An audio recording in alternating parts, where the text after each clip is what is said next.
Hello student, আজকের পঞ্চম শ্রেণীর রায়মার্টিন প্রশ্নবিচিত্রার অষ্টম স্কুল সলভ করব। দেখো একদম প্রথম প্রশ্নটা আছে, একের জায়গায় আছে, দেখো এই সংখ্যাটির শতকের ঘরে স্থানীয় মান। এগুলো কেমন করতে হয়? শতকের ঘর মানে দেখো একক, দশক, শতক, মানে এর ঘরে এই শতকের ঘরে যে থাকবে তার সঙ্গে 100 গুণ করবে। তাহলে 8 আছে, 8 ইন্টু 100 তাহলে 800। তাহলে শতকের ঘরে স্থানীয় মানটা হলো 800। তারপরে দেখো ক্ষয়ের দাগে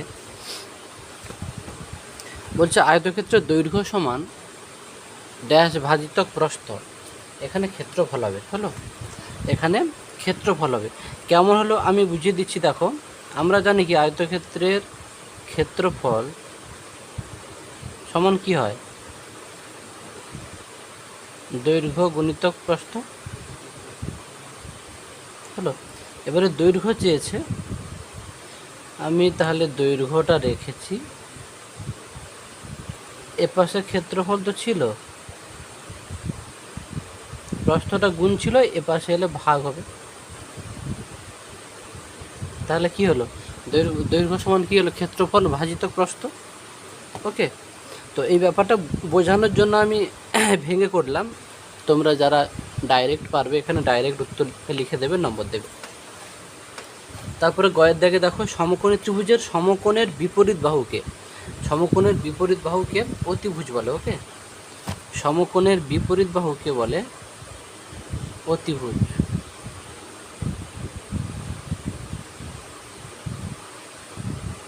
ওকে, তারপরে দেখো বেলনের তল সংখ্যা, বেলনের তল সংখ্যা 3টি। তারপরে ঘনবস্তুর 3টি মাত্রা আছে, দুটোই 3টি উত্তর হবে, হলো। ঘয়ের দাগে বেলনের তল সংখ্যা 3টি। ওর দাগে কী ছিল?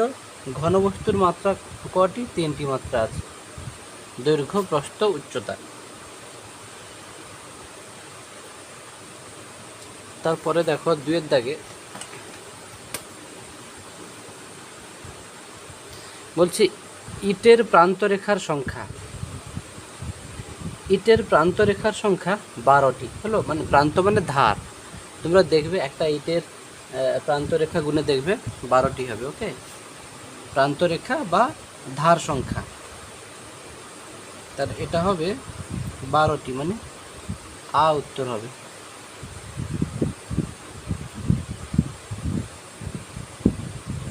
ক্ষয়ের দাগে দেখো তারপরে আছে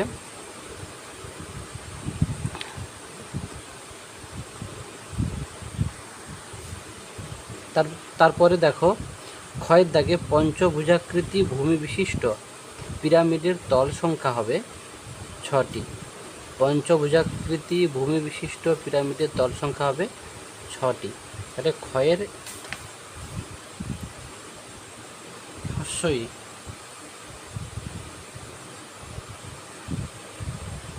6টি। তারপরে গর দাগে দেখো, গর দাগে যেটা আছে, গতিবেগ স্থির থাকলে দূরত্ব বাড়ার সঙ্গে সঙ্গে সময় কি বাড়বে, কমবে, একই থাকবে, কোনোটি নয়। দেখো গতিবেগ যদি স্থির থাকে, দূরত্ব যদি বাড়ানো হয় তাহলে সময়ও বেশি লাগবে, বেশি দূরত্ব যেতে বেশি সময় লাগবে, তাই না? গতিবেগ তো স্থির আছে, মানে গতিবেগ স্থির মানে গতিবেগ একই রাখা আছে, মানে গতিবেগ বাড়ানো হচ্ছে না, কমানো হচ্ছে না। তাহলে কি দূরত্ব যদি বাড়ানো হয় মানে বেশি পথ যেতে তো বেশি সময় লাগবে, তাই না? তাইলে দূরত্ব বাড়ার সঙ্গে সঙ্গে সময় বাড়বে, গয়ের অ।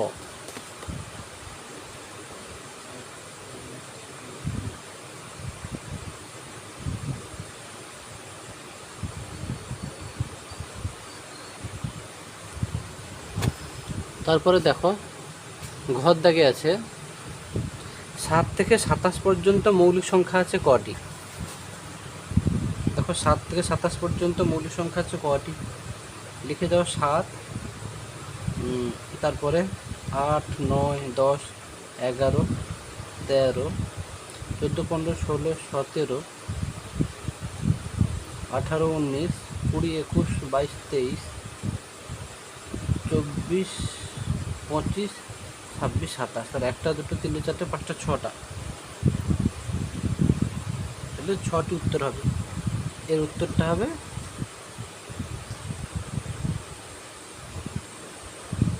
6টি। ওকে, এর উত্তর হবে 6টি। তারপরে প্রশ্ন দেখো, যে ত্রিভুজের একটি কোণ 115 ডিগ্রি, সেই ত্রিভুজকে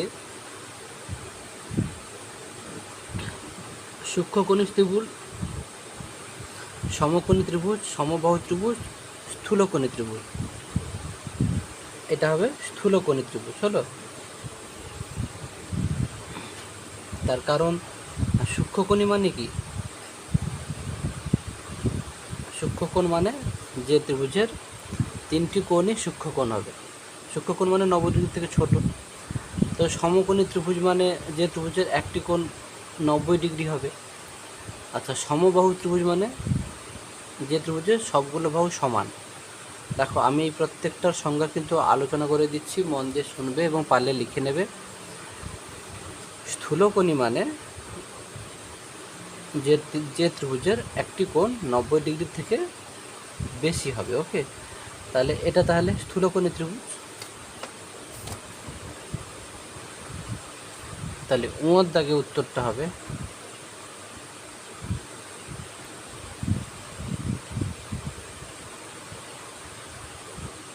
দীর্ঘই, এটা হবে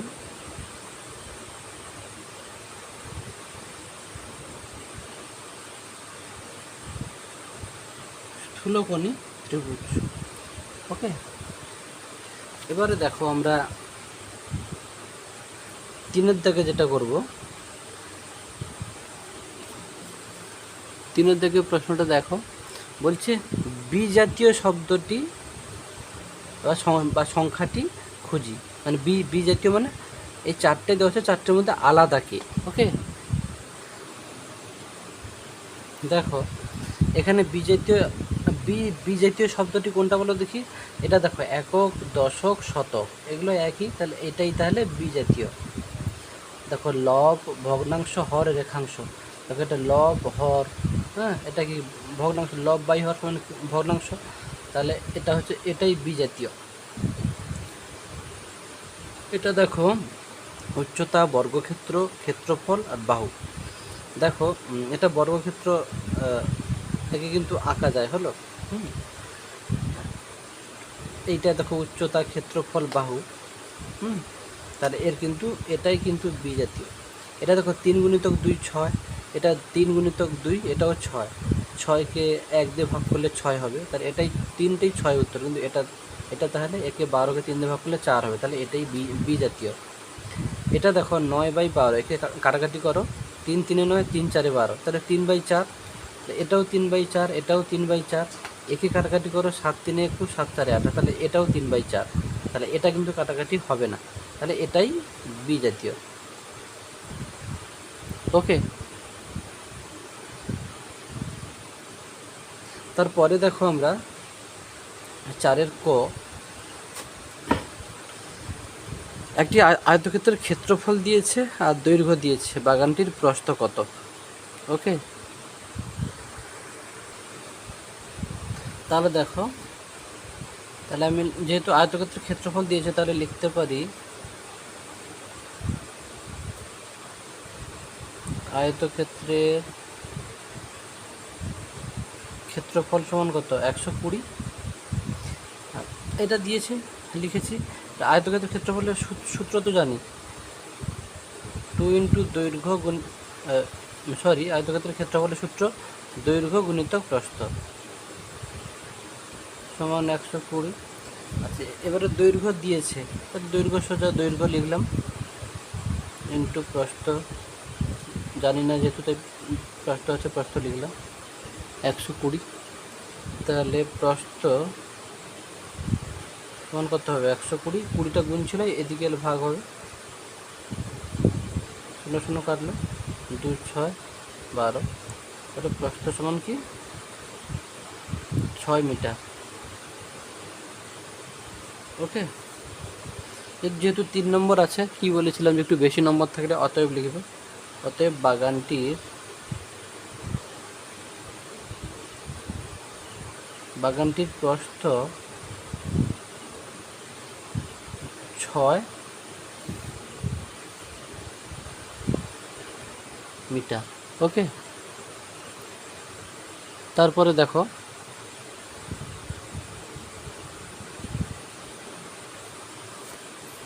ক্ষয়ের দাগের প্রশ্নটা দেখো, 12 জন লোক একটি কাজ 15 দিনে করতে পারে, 30 জন লোক ওই কাজটি কত দিনে করতে পারে?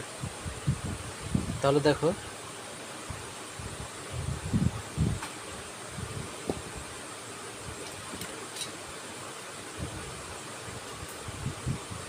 যাওয়া যায়। দেখো আমি লিখেছি লোক সংখ্যা আর দিন সংখ্যা, 12 জন লোক আর 15 দিন, আর 30 জন লোক ওই কাজটি কত দিনে করবে জিজ্ঞাসা চিহ্ন। ওকে, তাহলে তোমরা লিখতেই পারো যে 12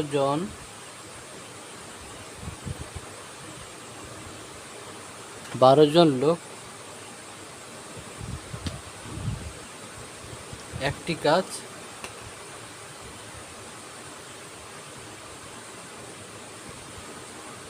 করে 30 দিনে। তাহলে একজন লোক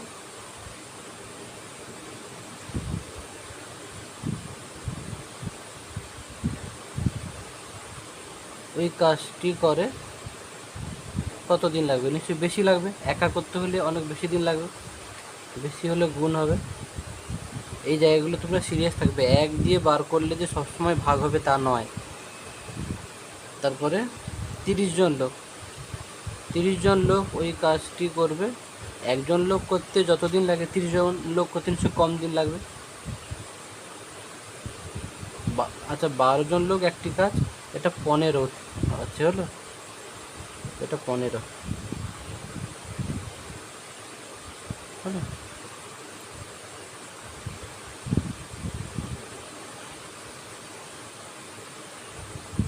ওকে, একজন লোক ওই কাজটি করে এত দিনে, তাহলে 30 জন লোক ওই কাজটি করতে কম দিন লাগবে, তাহলে ভাগ করতে হবে। ওকে, 15 2 30, 2 6 12,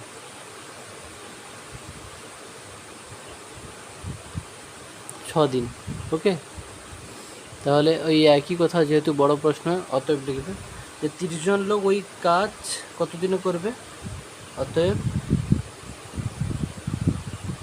30 জন লোক ওই কাজ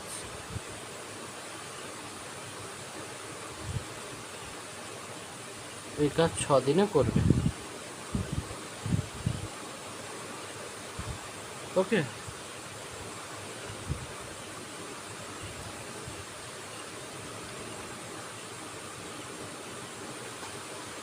দেখো গয়ের দিকে প্রশ্ন হচ্ছে, অমলদের বাগানে কিছু চারাগাছ বর্গাকারে লাগানো আছে, একটি সারিতে 13টি করে চারাগাছ থাকলে মোট চারাগাছের সংখ্যা কত? যেহেতু বর্গাকারে বলেছে তাহলে একটি সারিতে আছে 13 বর্গ।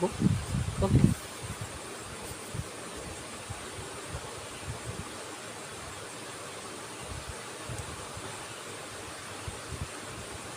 একটি সারিতে 13টি করে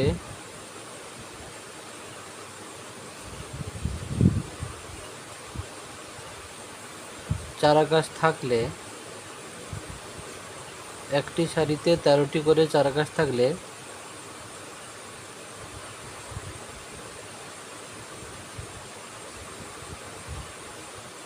মোট চারাগাছের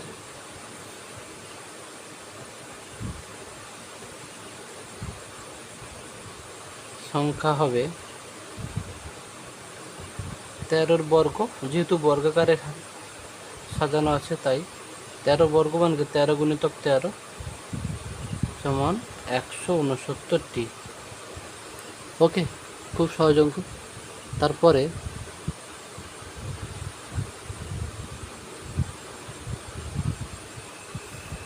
ঘর দাগে কি বলছে, একটি স্থূলকোণী ত্রিভুজ আঁকতে বলছে। ঘর দাগে দেখো, এই যে বলছে একটি স্থূলকোণী ত্রিভুজ কাকে বলে? যে ত্রিভুজের একটি কোণ স্থূলকোণ। ওকে, স্থূলকোণ মানে 90 ডিগ্রি থেকে বেশি। তাহলে দেখো স্থূলকোণী ত্রিভুজ তাহলে আমি পেনেই আঁকছি, তোমরা কিন্তু পরীক্ষাতে পেনে আঁকবে না, পেন্সিলে দেখা যাচ্ছে না তাই।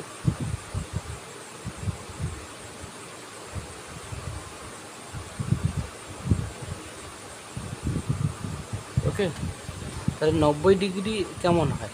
90 ডিগ্রি মানে এরকম লম্ব হয়।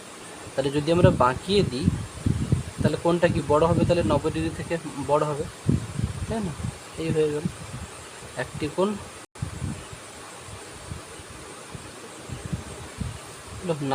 নাম দিয়ে দাও এ বি সি, হলো। এটি স্থূলকোণী ত্রিভুজ, তোমরা পেন্সিলে আঁকবে। ওকে,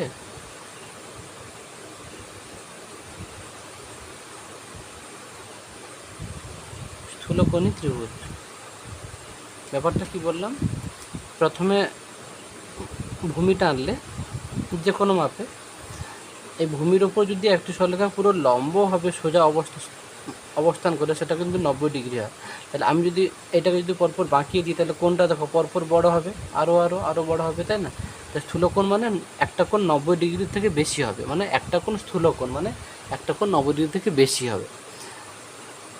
তাহলে এই কোণটা 90 ডিগ্রি থেকে বেশি। ওকে, তাহলে এটা স্থূলকোণী ত্রিভুজ। তারপরে বলছে বাহুভেদে ত্রিভুজ কয় প্রকার ও কী কী। ওকে, তোমাদেরকে দেখো প্রশ্নটা, এই যে তোমাদেরকে বলছে বাহুভেদে ত্রিভুজ কয় প্রকার ও কী কী।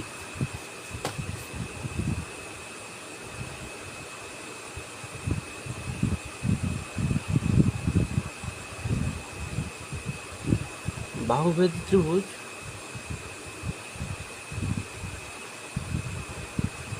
3 প্রকার। এক, সমবাহু ত্রিভুজ।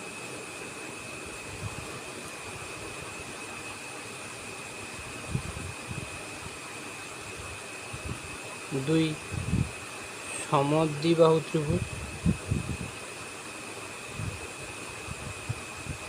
আর 3, বিষমবাহু ত্রিভুজ। ওকে, তাহলে বাহুভেদী ত্রিভুজ 3 প্রকার ও কী কী, এইটা কাকে বলে বলেনি, তবু আমি কাকে বলে এগুলো বলে দিচ্ছি, যেহেতু তোমাদের 3 নম্বর আছে। সমবাহু ত্রিভুজ কাকে বলে? যে ত্রিভুজের 3টি বাহুই সমান, তাকে সমবাহু ত্রিভুজ বলে।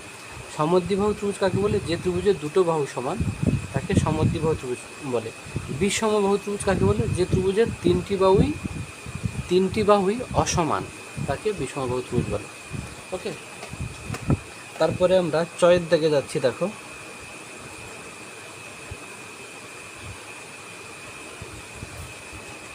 এই যে চয়ের দাগে আছে, চয়ের দাগে দেখো এইটা দিয়েছে হলো, এইটা থেকে তোমাদের বলছে কোন শ্রেণীর ছাত্রছাত্রীরা বার্ষিক পরীক্ষায় গণিতে সবচেয়ে বেশি পাস করেছে। আচ্ছা, এই একটা ছবির মান কিন্তু 10 হলো। তাহলে 1, 2, 3, 4, 5, তাহলে 10। একটা ছবির যদি মান 10 হয় তাহলে 5টা ছবির মান কত? 10 5 50, তাহলে এটা 50। আচ্ছা, তাহলে কোন শ্রেণীর ছাত্রছাত্রীরা বার্ষিক পরীক্ষায় গণিতে সবচেয়ে বেশি পেয়েছে? তাহলে দেখো প্রথম শ্রেণীর ছাত্রছাত্রীরা গণিতে, তোমরা তাহলে লিখবে, এই দাগ দিয়ে লিখবে যে প্রথম শ্রেণীর ছাত্রছাত্রীরা বার্ষিক পরীক্ষায় গণিতে সবচেয়ে বেশি পাস করেছে। তারপরে কোন শ্রেণীর ছাত্রছাত্রীরা বার্ষিক পরীক্ষায় সবচেয়ে কম পাস করেছে?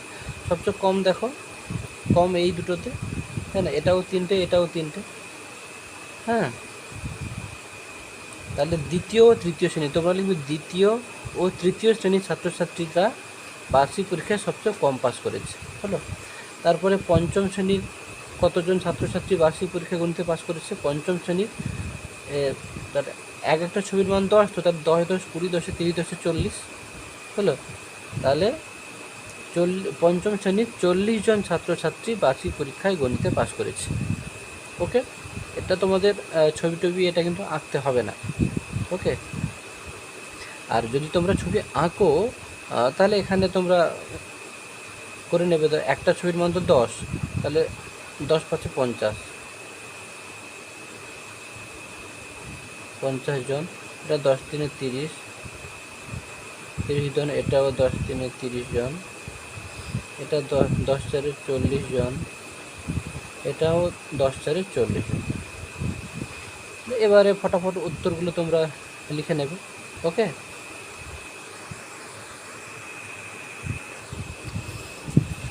আচ্ছা আজকের এই পর্যন্ত। আমরা পরবর্তী অংশটা, এই স্কুলের শেষ অংশটা আমরা পরে ভিডিওতে কমপ্লিট করবো, এই 5-এর দাগটা।